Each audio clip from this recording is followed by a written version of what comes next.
Hi friends, my name is Kristen Allen, and this is my dog Clementine, and I work for the Dixon Gallery and Gardens. The Dixon is an awesome place. It's an art museum, but we also have 17 acres of beautiful gardens outside. Today, I wanted to tell you about one of my favorite sculptures in the museum and about the artist that created it. This is Gammon. This sculpture is 90 years old. Even though it looks like it's made of metal, it's really just made with plaster, painted to look bronze. This artwork was made by a very talented artist named Augusta Savage. Augusta was born almost 130 years ago in Florida. She lived with a very large family and they didn't have a lot of money growing up, so she would use what she had around her house to create art. Augusta loved to use the clay and mud from outside to create sculptures. She wanted to be an artist, so when she was an adult, she moved to New York City. Augusta faced a lot of adversity because she was African American. She was rejected from schools she applied to just because of the color of her skin. But despite all of this, Augusta Savage was able to travel through Paris and other parts of Europe studying art. She wanted to make life a little better for the African American artists that lived and worked in New York. Because of this, she started her own school in Harlem, and she called it the Savage Studio of Arts and Crafts. She helped other African American artists have a safe space to create, and she helped them find work.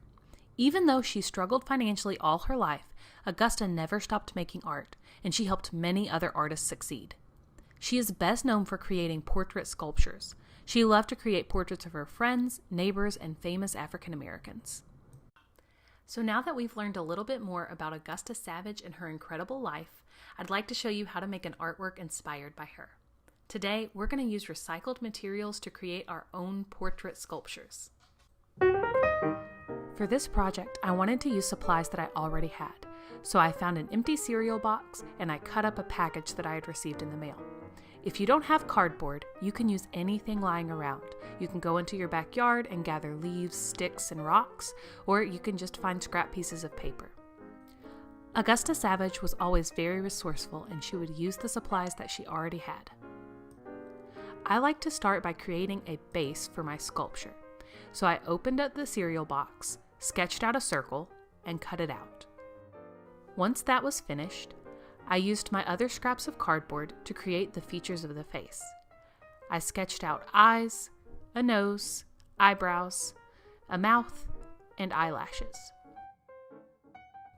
Remember, Augusta was a sculptor, so your facial features do not have to be flat. You can fold them, bend them, and give them some 3D elements.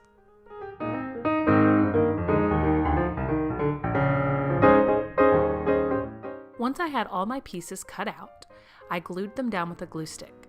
If you don't have a glue stick, liquid glue or tape would work too.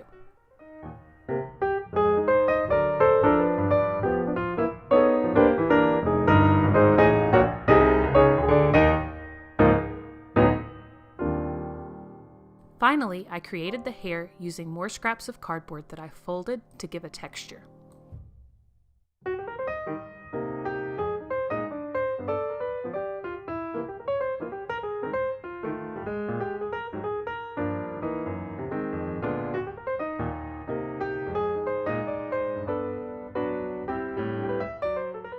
Your portrait can be a self-portrait, which is a picture of you, or it can be a portrait of someone else.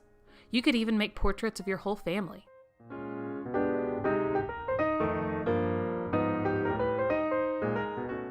Once you're finished, you can add color using markers or colored pencils, or you can leave it as is. I hope you'll try out these recycled portraits. If you'd like to share them, you can tag the Dixon Gallery and Gardens on Facebook or Instagram, or use the hashtag #DiscoverTheDixon. Thanks so much for watching and happy creating!